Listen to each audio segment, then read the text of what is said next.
Pour ce mouvement, on va devoir tout d'abord faire une rotation autour du poignet.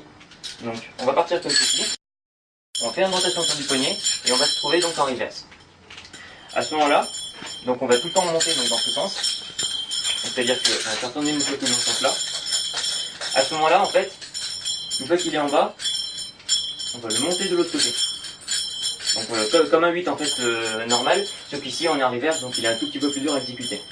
Donc on va le monter de ce côté, mais justement en faisant un petit mouvement comme ça. Donc en fait, le but, c'est que le nunchaku ne va pas passer directement de l'autre côté, il va monter ici, et en fait il va passer sur le poignet. Donc c'est ceci.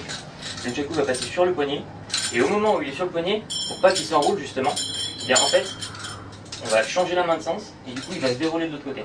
Donc en fait, la chaîne commence à s'enrouler de ce côté, on change de côté, et là elle se déroule. Donc ça va faire comme ceci.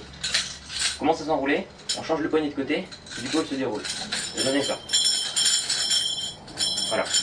Donc, ensuite, on peut revenir tout simplement comme un 8 normal.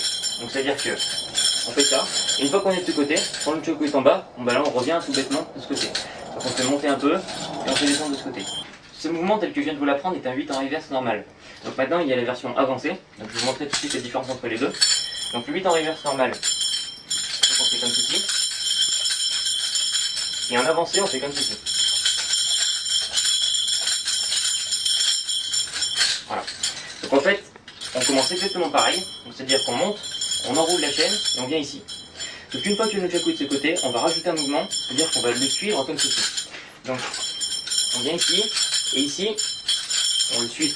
Donc en fait, on essaye de rajouter une rotation. Donc, comme ceci.